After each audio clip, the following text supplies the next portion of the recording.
Chúng ta sẽ nghe sư đem chia sẻ buổi sáng hôm nay.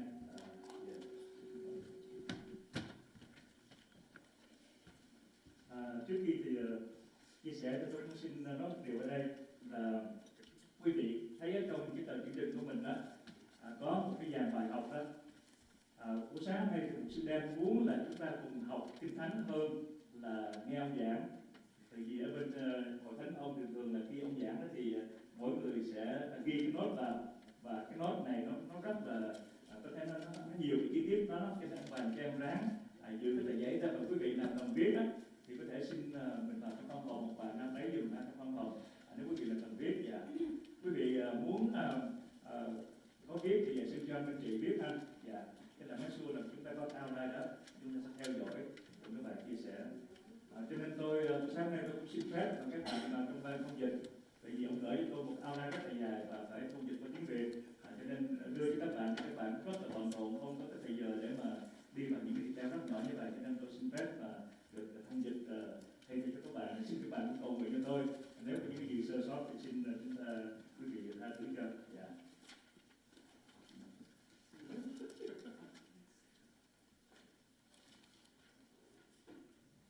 Thêm cho cái dàn bài của một sư em.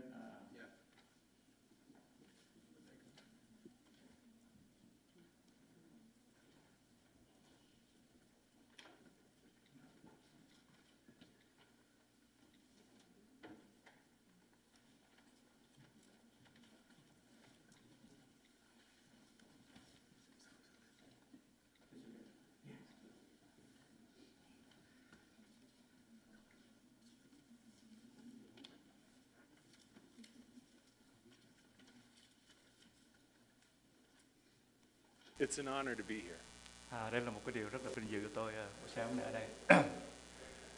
I can remember praying for you Tôi không quên cầu nguyện cho quý vị. Before I even knew Pastor Han.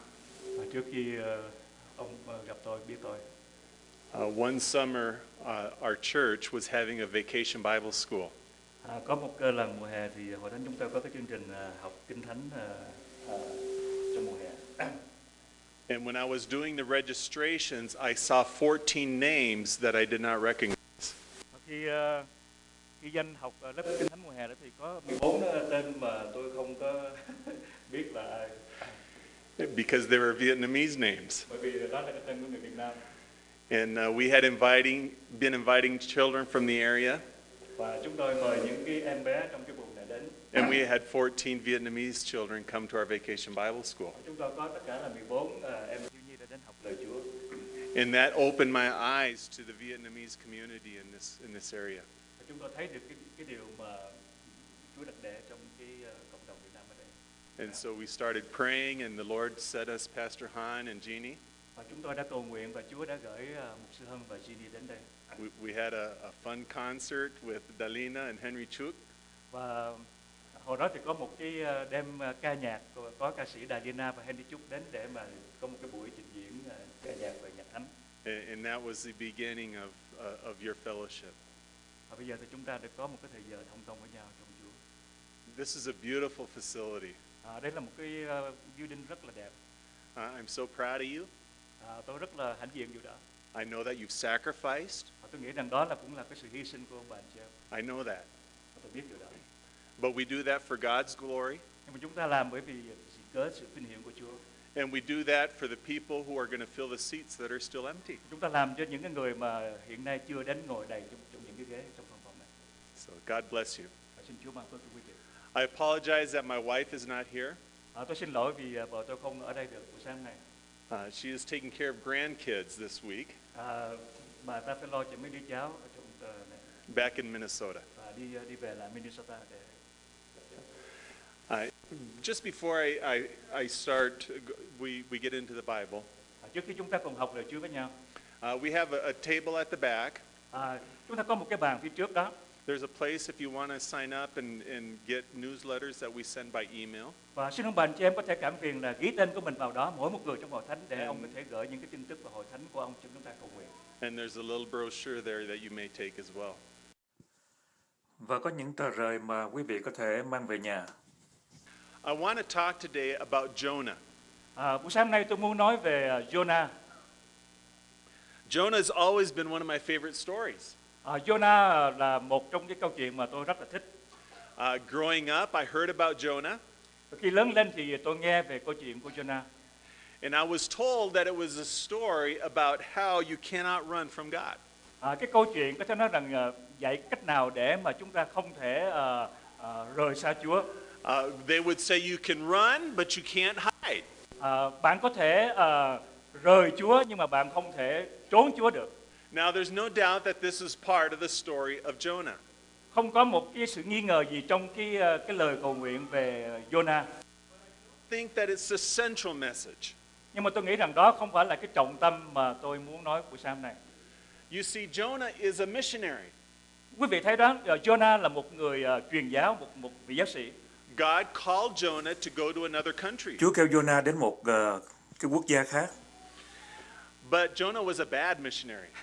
Nhưng mà ông là một giáo sĩ, dịch sang tiếng Việt Nam rất là khó, có thể là một giáo sĩ tệ, một giáo sĩ nó là hơi tệ đó. Yeah. Now, the title of my message Cái điều mà tôi muốn nói buổi sáng này is Lessons from a Bad Missionary. Bài học về một vị giáo sĩ xấu. I'm not talking about myself. tôi không nói về chúng tôi. I hope I'm a good missionary. Tôi hy vọng là tôi là một người giáo sĩ tốt. I'm talking about Jonah. Tôi nói về ông Jonah. Jonah doesn't want to go to this other country. Jonah không muốn đi đến một cái thành phố khác. In fact, he goes in the opposite direction. Nhưng mà ông đi một cái hướng khác, khi Đức Chúa Trời kêu gọi về đó mà ông lại đi nghịch lại cái hướng khác. So Jonah is a bad missionary. Thì ông phải nói là một giáo sĩ tệ đó. But from Jonah, we learn some lessons. Nhưng mà qua Jonah chúng ta sẽ học được ít bài học. And we learn some valuable lessons about God. Chúng ta học về một cái bài học giá trị, học về Chúa của chúng ta. And what he wants to teach you and me Đó là cái điều mà Chúa muốn dạy cho tôi và quý vị. about what God wants to do in the world. Và về những điều mà Chúa muốn làm cho thế giới này. So the reason I think that we have the book of Jonah in the Bible Lý do mà tôi nghĩ rằng chúng ta có sách Jonah trong Kinh Thánh is not so we don't act like Jonah, Không phải là chúng ta làm giống như là ông Jonah làm. although that is an important lesson. Điều đó không phải là sự quan trọng. But it's written so that we can learn something about God, Nhưng mà cái điều mà chúng ta quan trọng là chúng ta có thể học về những điều nào đó về Đức Chúa Trời. about who God is, Đức Chúa Trời là ai? and what his plan is for us. Và cái kế hoạch của Ngài cho chúng ta là gì? So let's look at the scripture Vậy thì chúng ta hãy nhìn vào trong Kinh Thánh and see what we can learn from this bad missionary. và để chúng ta có thể học hỏi gì từ một vị giáo sĩ xấu này. Now we're going to start off reading verses 1 and 2 of Jonah chapter 1. Chúng ta xin quý vị cùng mở ra ở trong cái bài học của chúng ta, đó là chúng ta đọc ở trong Jonah đoạn 1 từ câu 1 câu 2. It says, "The word of the Lord came to Jonah, son of Amittai, go to the great city of Nineveh and preach against it, because its wickedness has come up before me." Có lời Đức Giê-hô-va phán cho Jonah con trai Amittai như vậy: Ngươi khá trỗi dậy, hãy đi đến thành lớn Ninive và kêu la nghịch cùng nó, vì tội ác chúng nó đã lên thấu trước mặt ta.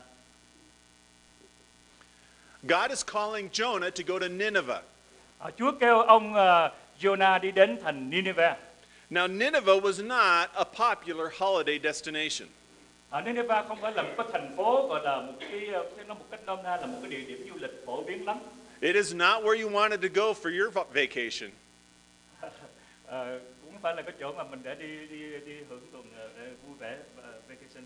Especially if you were a Jewish prophet. Đặc biệt là nếu mà chúng ta là một cái người tiên tri Do Thái. Now, Nineveh was the capital of Assyria. Ninive là thủ đô của Assyria. Assyria was a very bad country. Assyria phải nói là một đất nước vô cùng gian ác. They were known to be very cruel. Và có nhiều cái người rất là tàn ác tại đó. They would go into a city or a country and attack it. Họ có thể đi chiếm lấy một thành phố hay là lấy một nước khác và tấn công. And when they conquered that city or nation, Và khi họ chinh phục được nơi quốc gia đó, they would do bad things. thì họ sẽ làm những cái điều rất là xấu. They would take the leaders and kill them. Họ sẽ bắt những người lãnh đạo và để giết họ. And then they'd skin them and drape their skins over piles of bodies. Họ có thể lột da của người đó ra và che chắn thành những trên những cái đống xác chết. They would capture soldiers.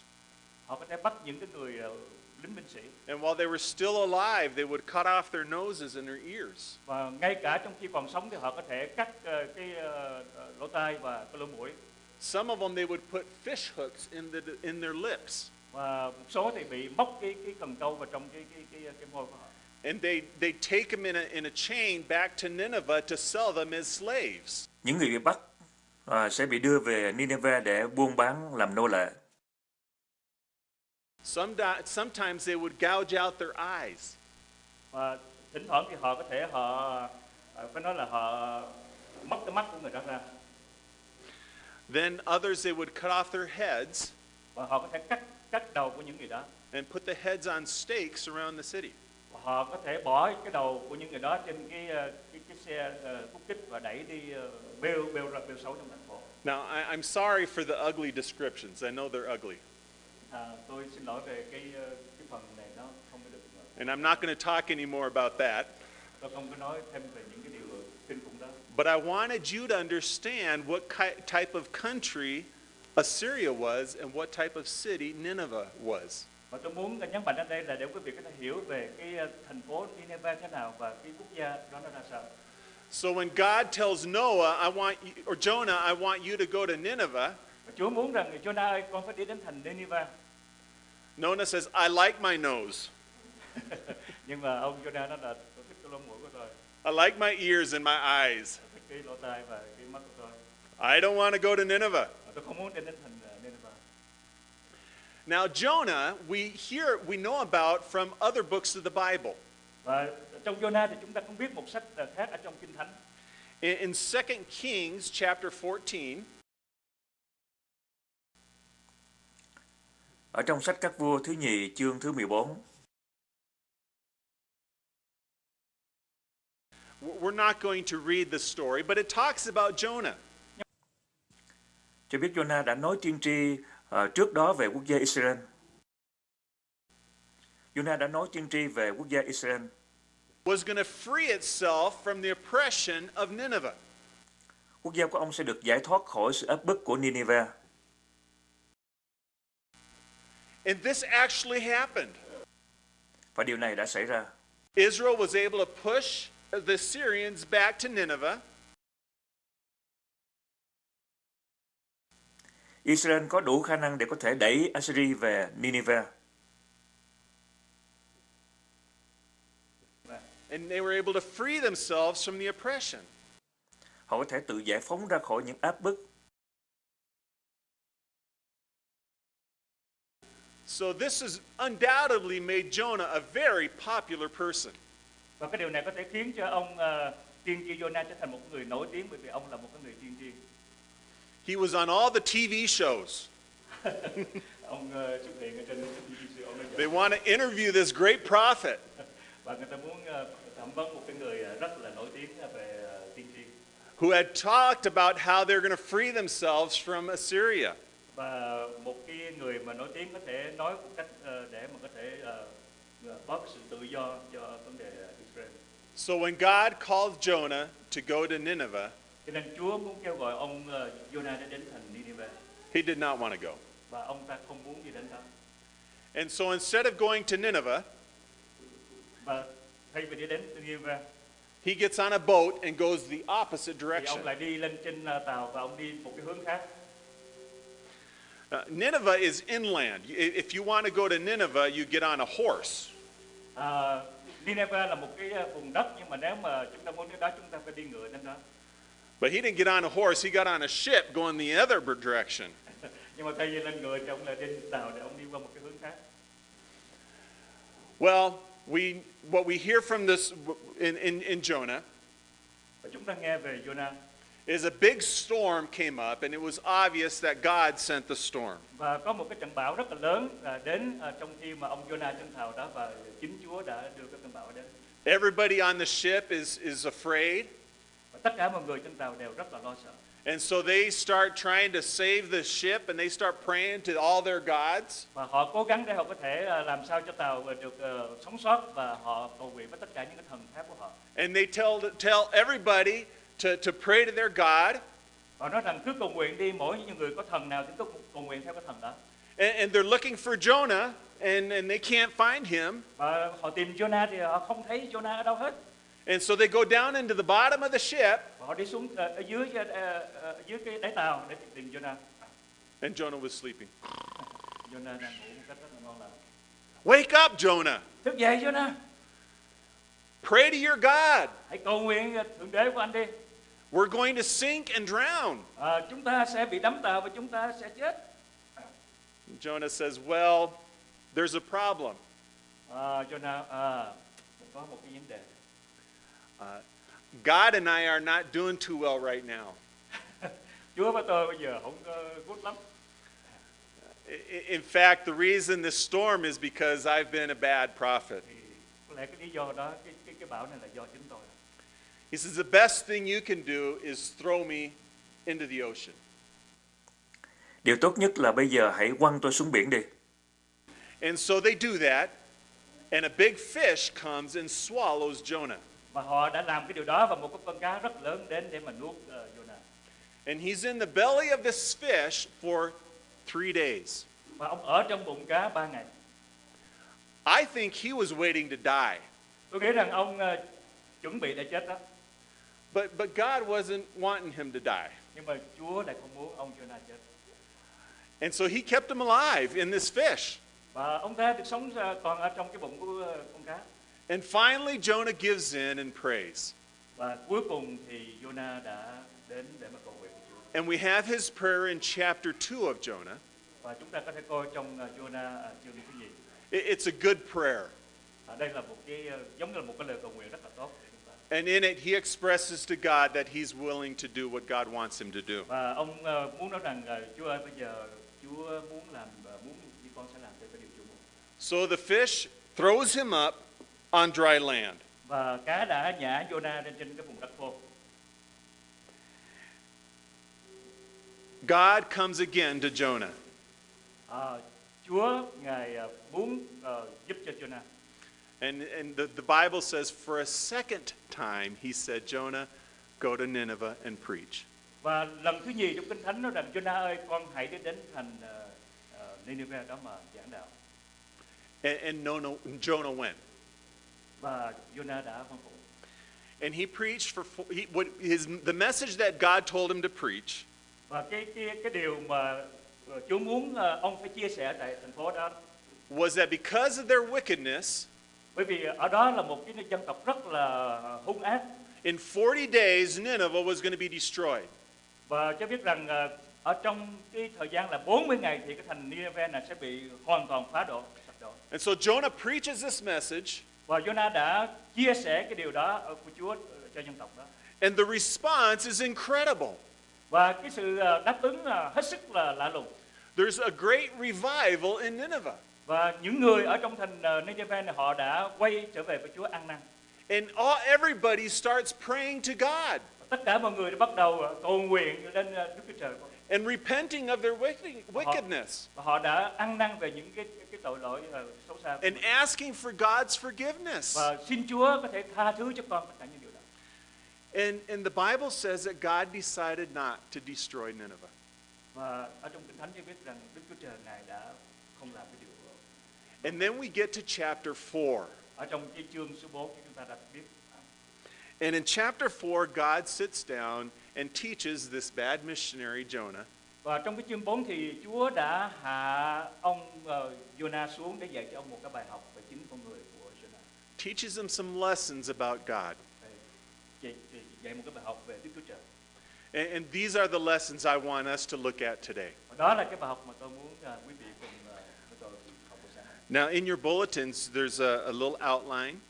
Ở trong cái giấy mà outline quý vị đó, quý vị có thể coi cái phần đầu tiên đó. There's one in English, and then there's another in Vietnamese. Một phần của tiếng Anh, một phần tiếng Việt đó. And you should see the answers coming up on the screen. Và khi cái câu trả lời nó xuất hiện trên TV thì quý vị có thể chịu khó cảm nhận ghi vào cái câu trả lời đó.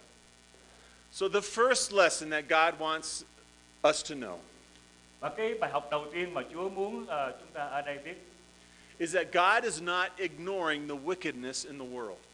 Chúa Ngài không cái nào Ngài có thể gọi là lãng quên những cái điều trong thế gian này. Look at chapter 1, verse 2 again. Chúng ta có thể coi lại trong Jonah đoạn 1 câu 2.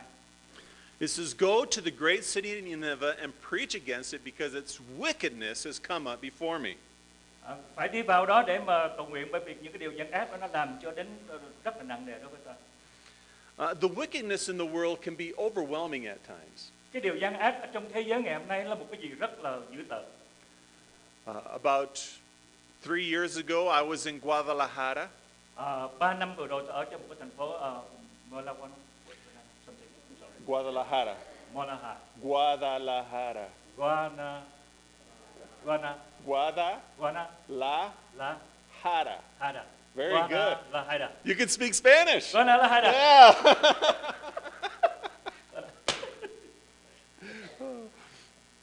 That's a city that we live in Mexico. Đó là cái thành phố mà chúng tôi sống tại Mexico. And I was listening to the news Và tôi có coi một cái tin tức about how someone had gone into a movie theater in Aurora and killed 13 people. Có một người đã vào một rạp hát tại Aurora để bắn chết 14 người. Sometimes it seems like the world is going crazy. Thỉnh thoảng chúng ta thấy thế giới này nó rất là điên loạn. Last year, there was a young man that went into a church on the East Coast. Năm ngoái thì có một con người đã vào trong một cái hội thánh ở vùng Đông Hoa Kỳ. And went to a prayer meeting where people were praying. Và đến ngay trong cái lúc mà hội thánh đang cầu nguyện như vậy. And killed 9 of them because they were black, because of the color of their skin. Giết tất cả là 9 người bởi vì họ là những người da màu. We heard about what happened in San Bernardino. Chúng ta nghe về cái câu chuyện bên San Bernardino bên California. And that's just what's happening in our country. Cái điều đó có xảy ra trong đất nước chúng ta. And sometimes the wickedness in the world can be overwhelming. Thỉnh thoảng có những cái điều rất là gian ác nó xảy ra trong đời sống chúng ta rất là bình thường. And I ask myself, God, do you see what's happening? Tôi hỏi rằng Chúa ơi, Chúa thấy những cái điều như vậy không? And one of the lessons of Jonah is that yes, God sees the wickedness. Và một trong những cái điều đó trong bài học trong Jonah là Chúa nói là cái điều đó, ta biết điều đó. I can remember one Sunday morning. Tôi không quên một cái buổi sáng chủ nhật. I was in Mexico. Tôi đang ở bên Mexico. And I decided to read the newspaper before I preached Sunday morning. Tôi đọc một cái tờ báo địa phương trước khi tôi đến nhà thờ. And I was reading the newspaper. I found on page 14 of section C. Ở trong một cái bài báo ở trong cái trang 14 ở cái phần C đó. So this is the third section. You have the front page, you have the sports, and then this is a third section. Tức là coi như là cái phần đầu của tờ báo, rồi cái phần thứ nhì và cái phần thứ ba của cái tờ báo đó. And in that section on page 14, và trong cái phần của cái 14 đó, chương 14 đó. I read a story about 5 people that had been murdered. Tôi đọc về một cái câu chuyện là 5 người bị giết chết. And their bodies had been cut up and left around town. Và họ giết những người đó và họ cắt những cái thân xác và bỏ trong thành phố. And what made me so sad và thật là một điều đáng buồn. Was the loss of life, cái sự mất mát ở cuộc sống. but also that it was buried in the newspaper. Và cái điều đó nó xảy ra ở trong vấn đề chúng ta thấy báo chí đăng rất nhiều. I thought this should be on the front page, first top Đáng biggest lẽ là news. những cái tin tức mà rất là cái vẻ kinh khủng này đăng ở trên cái trang đầu tiên. But my guess is that the newspaper was afraid to put it on the front page. Nhưng mà tôi nghĩ rằng có lẽ cái nhà báo đó họ sợ đặt những cái tin tức đó trong cái trang đầu của tờ báo. And the thought that came to my mind Và tôi suy nghĩ một cái điều is we're losing. Chúng ta mất, chúng ta bị thua. We're losing. Chúng ta bị thua. Look at what's happening. Hãy nhìn những sự kiện xảy ra như vậy. People are dying. Mọi người chết. Sometimes that way. Có khi tôi nghĩ như vậy. And sometimes it feels like we're losing the war. Có khi tôi nghĩ rằng chúng ta đã thua một cuộc chiến and the devil is winning. và chính Satan là kẻ chiến thắng. But that is not true. Nhưng cái điều đó không phải như vậy. God sees the wickedness, Chúa thấy tất cả những sự gian ác đó and he knows what's happening. và Chúa biết tất cả những điều xảy ra như vậy. Well, the second lesson that we learn Cái bài học thứ nhì mà chúng ta cùng học ở đây is that the solution to this wickedness về cái vấn đề tình trạng gọi là gian ác. is the message of redemption. Một cái bài học nói về cái vấn đề được sự cứu chuộc. Jonah knew this. Ông Jonah biết điều đó This is what got him upset.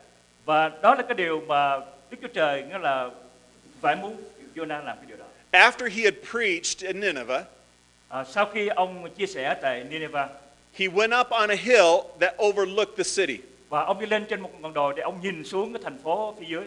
Do you know why he went up on the hill? Quý vị biết rằng tại sao Jonah lên trên cái đồi cao để làm gì không? He wanted to have the great view when God sent fire down on Nineveh. Ông có thể muốn nhìn một cái nơi rất là cao để ngó xuống để thấy Đức Chúa Trời sẽ hình phạt cái thành phố này. He wanted to see them burn. Ông muốn thấy cái thành phố này phải bị thiêu hủy. They had oppressed his people for a long time, Bởi vì cái điều này là một cái điều đặc để của ông rất là lâu. and he wanted to see them to get what he thought they deserved.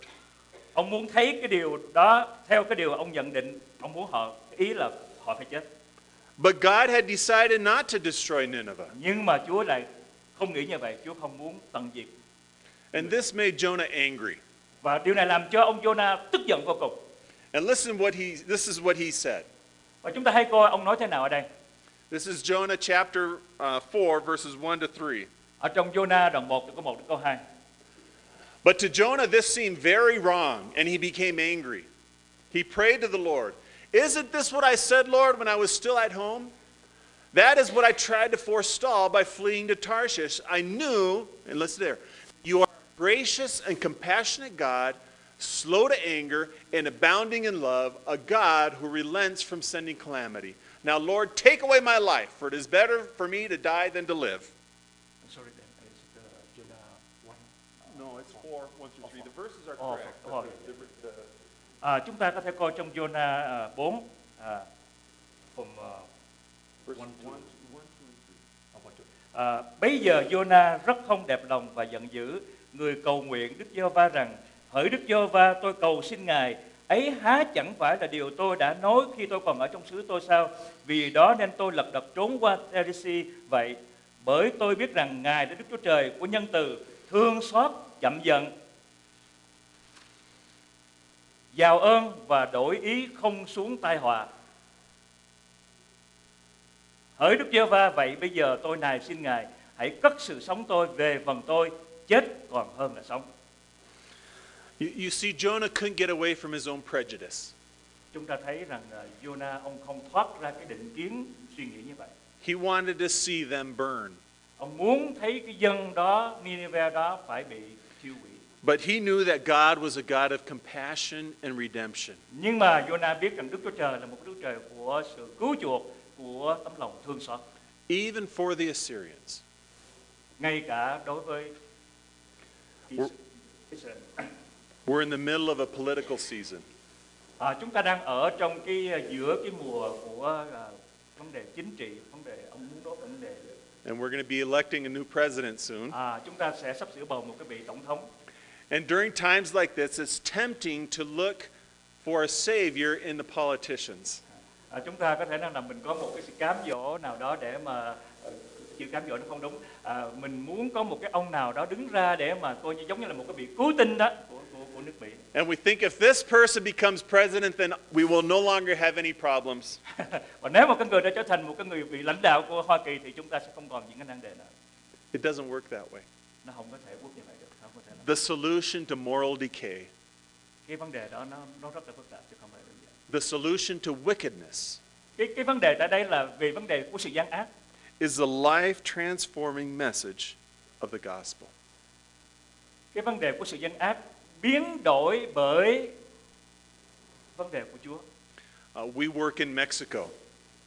Chúng tôi làm việc ở bên nước Mẹ.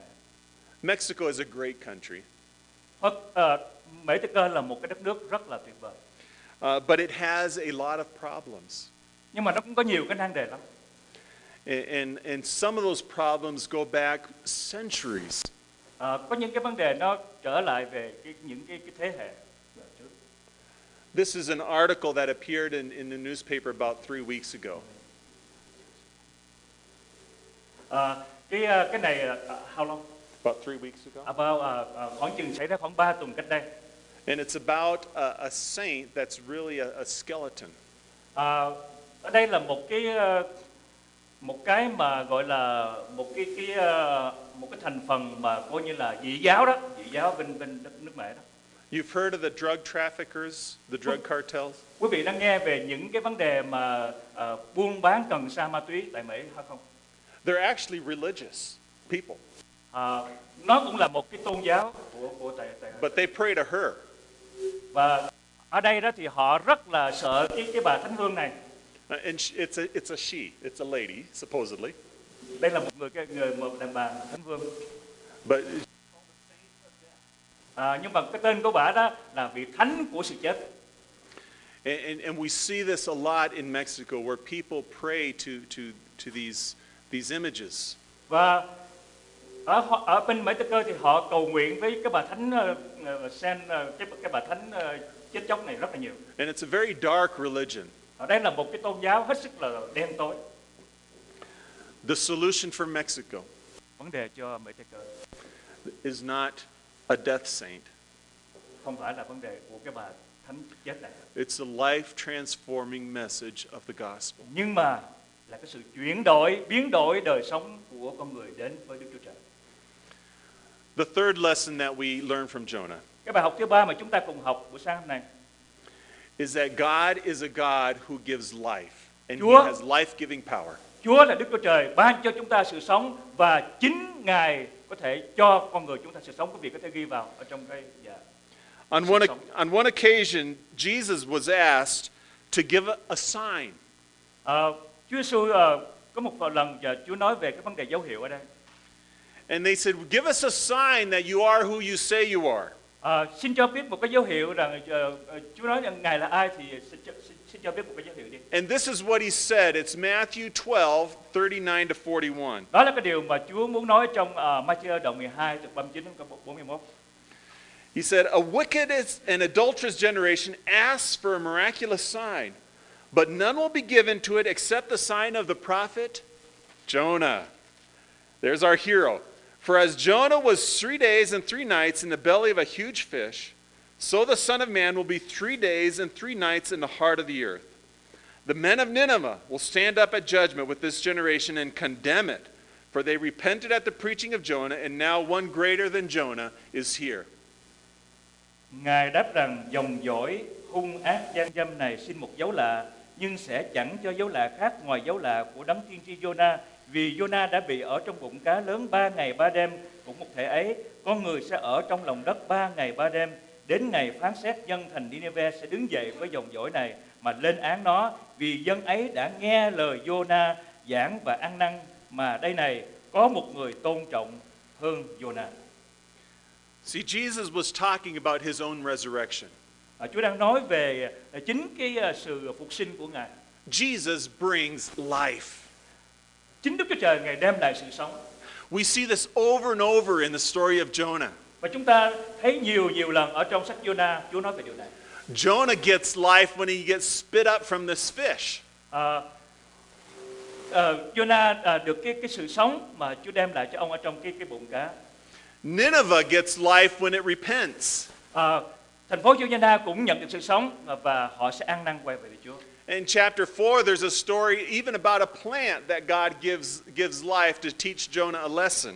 Ở trong cái chương 4 thì chúng ta thấy rằng Đức Chúa Trời muốn dùng cái điều này để mà dạy cho ông Jonah một cái bài học. And that's what we're about, you and me. Và đây là cái điều mà giữa tôi và ông bà anh chị em. We're about bringing a life-giving message to people who are dying. Chúng ta phải bày tỏ cái sự sáng của Chúa ra cho những cái người đang chết dần chết mòn. They're buried by their sin. Họ có thể chết bởi tội lỗi của họ. They're buried by their broken relationships. Họ có thể chết bởi vì cái sự tình trạng không có một mối liên hệ với Đức Chúa Trời. They're buried by their greed, by their materialism. Họ có thể chết bởi vì những cái vấn đề vật chất ở đời này. And God is asking us to share a message of resurrection with them. Và Chúa muốn tôi và ông bà anh chị em phải chia sẻ cái sứ điệp về cái sự sống lại của Chúa cho những người như vậy. Can I tell you a resurrection story? Tôi có thể kể cho quý vị nghe một câu chuyện về sự sống lại của Chúa hay không? This is my friend Oscar. Đây là người bạn của tôi tên là Oscar. Oscar is an accountant. Ông Oscar là một cái người kế toán viên. One day he was visiting an uncle in Los Angeles. Một hôm thì ông đến thành phố Los Angeles để thăm người chú của mình. And his uncle invited him to church. Và người chú của mình mời ông đi đến nhà thờ của người chú đó. To encourage him to come, he told him there would be free donuts. Cái lý do mà ông muốn đến là bởi vì bữa đó là ăn donut free. And Oscar likes donuts, so he went. Oscar rất thích donut cho nên là ông Oscar đã đến. And that night, while he was hearing the message, Và đêm đó ông Oscar này đã nghe cái sứ điệp. he just started crying. Và ông chỉ có khóc mà thôi. He couldn't stop. Và không có thể ngừng được. He went home, Ông trở về nhà. went back the next day to church, Và hôm sau lại trở lại nhà thờ. and gave his life to Christ. Và ông đã đầu phục Chúa trong cái bữa đó. Well, he came back to Mexico, Và người bạn này, Oscar này trở lại Mexico. and he didn't look for a church. Và thật sự thì anh ta không có muốn tìm kiếm nhà thờ. He figured, well, God, if you'll lead me wherever you want me to go. Thì giống như là ôi Chúa muốn con đi chỗ nào mà Chúa muốn. Sunday morning, he was in a hotel eating breakfast. Một buổi sáng thì ông ở trong một cái khách sạn ăn sáng điểm tâm, một khách sạn rất là sang trọng. And all of a sudden, he heard this celestial music coming from up above. Và ông nghe cái tiếng vang vọng của âm nhạc nào đó dội đến với ông. Well, our worship team was practicing on the second floor. Cái nhóm thờ phượng ban worship của chúng tôi đang tập đàn ở trên cái lầu thứ nhì. And he heard the music and he recognized it from that church in Los Angeles. Và ông nghe được cái điệu nhạc như vậy thì ông nhớ lại, ông đã nghe cái bài hát đó ở bên Los Angeles. So he came up and listened to our worship team practice. Và anh ta đã đến cái nhóm của thờ phượng của chúng tôi và để mà đến xem. And then he decided to stay for the service. Và anh ta đã quyết định ở lại trong nguyên cái buổi thờ And he phượng đó. started coming to our church. Và anh ta đã bắt đầu tiếp tục đến với nhà thờ của chúng tôi. Oscar decided to get baptized. Oscar này sau khi tin Chúa thì anh muốn được làm báp têm. Now, in our church, when we have baptisms, Trong nhà thờ của chúng tôi khi mà chúng tôi làm báp têm đó, a preacher doesn't get to preach. mục sư không phải chia sẻ lời Chúa, We let the people tell their story. nhưng mà chúng tôi để cho những cái người làm báp têm đó lên làm chứng về những cái điều Chúa làm về trên đời sống họ. And we also encourage those who are being baptized to invite their family and Và chúng friends. tôi cũng khuyến khích là những cái người mà đến làm báp têm đó mời những cái người bạn khác để đến cùng với chúng tôi. So Oscar invited 70 people. 70. 70. Và cái ông Oscar này đã làm báp têm nhưng mà đã mời 70 người bạn của mình đến. And they came. Và họ đã đến. Cảm ơn Chúa. I told you he was an accountant. Như tôi đã biết, tôi nói với quý vị là ông ta là một người kế toán viên. He had about 18 to 20 employees. Ông ta 18 to 20. Ông ta có khoảng chừng 18 cho đến 20 người nhân viên làm việc. And so he invited his employees. Và mời tất cả những người nhân viên đến. He invited his clients, his accountant. Và mời ngay cả những cái người mà làm thuế cho cái công ty đó của những người đó, những người làm thuế mời luôn. He paid to have his uncle fly in from Los Angeles. Và ông trả tiền vé bay cho người chú từ Los Angeles để mà bay đến cái thành phố tại Mexico. And he invited his family and his wife's family to come to his baptism. Và mời gia đình ông và cả gia đình bên vợ đến. 70 people came that he had invited. 70 người đã đến qua cái sự mời mọc của ông ấy. And he stood in front of them. Và ông đứng trước mặt những người đó. Looked him in the eye and he says, I want you to know what Jesus has done in my life. Và ông nhìn thẳng vào những mắt của những người đó và ông muốn nói rằng hãy nhìn xem Chúa đã làm việc trên đời sống của tôi. And his wife was sitting in the front row. Và vợ ông ngồi ngay cái hàng đầu tiên đó. She still has not placed her faith and trust in Jesus. Thật sự thì cô ta chưa có chuẩn bị lòng để mà tin nhận Chúa. But he looked her in the eye, and with everybody listening, he says, Monica, There's something you need to know. Nhưng mà ông nhìn mọi người và ông nhìn rõ người vợ trong mắt của mình và ông nói rằng Mecca, what her name? Monica. Monica, hãy biết cái điều mà Chúa làm việc tôi. Jesus is number one in my life, Chúa Giêsu là số 1 trong đời sống của anh. but you're next. Nhưng mà em là cái người kế đến. I want to be a better husband and a better father. Anh muốn được trở nên là người chồng và người cha tốt hơn. That's resurrection power. Đó là một cái sự hết sức là lạ lùng trong vấn đề sự sống lại. That's Jesus bringing life to someone who was dying. Đó là cái điều mà Đức Chúa Trời Ngài đem cái sự sống lại cho những con người đã chết. And that's the message that God has for us to give. Và đó là sứ điệp mà Chúa muốn chúng ta chia sẻ. The final lesson Cái bài học cuối cùng is that because of this, involvement in God's mission is not an option, it's a matter of obedience.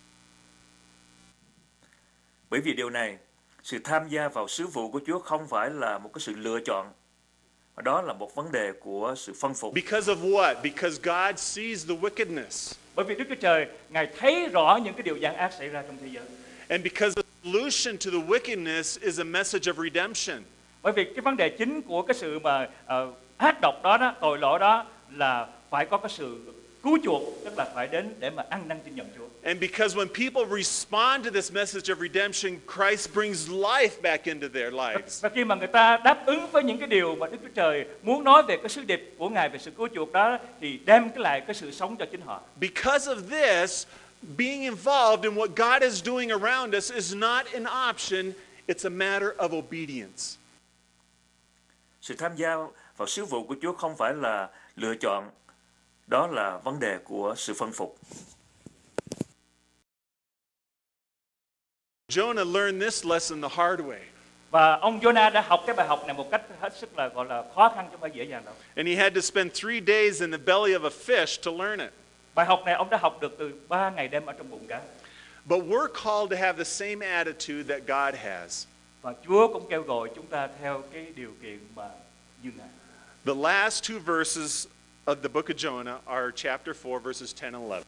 Hai cái câu kinh thánh cuối cùng nằm ở trong Jonah đoạn 4 từ câu 10 đến câu 11. It says, but the Lord said, you have been concerned about this plant, though you did not tend it or make it grow. It sprang up overnight and died overnight.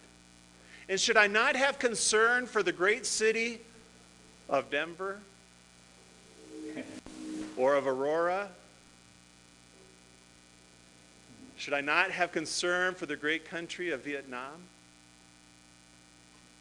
of Turkey, of ISIS, in which there are more than 120,000 people who cannot tell their right hand from their left, and also many animals? Đức Giê-hô-va lại phán: Ngươi đói tiếc một giây mà ngươi chưa hề khổ nhọc vì nó. Ngươi không làm cho nó mọc, một đêm thấy nó sanh ra và một đêm thấy nó chết. Còn ta há không đối tiếc thành lớn Ninive. Ông muốn nói về chẳng hạn như cái ở trong này thì nói Ninive, nhưng mà cũng có thể là cái thành phố Denver, cũng có thể là thành phố Aurora, hoặc giả một cái thành phố nào đó. Trong đó có hơn 12 vạn người không biết phân biệt Tây hữu và Tây tả, lại có một số thú vật rất nhiều, hay là sao? God's lesson to Jonah Chúa Ngài lắng nghe Jonah. is don't get distracted. Đừng để những cái điều khác làm chi phối. There's a lot of things that want to distract us. Có rất nhiều điều có thể làm cho tôi ông bà anh chị em bị chi phối. These things Cell phone could be anything. có thể là rất nhiều điều. He wants us to focus on what He is doing.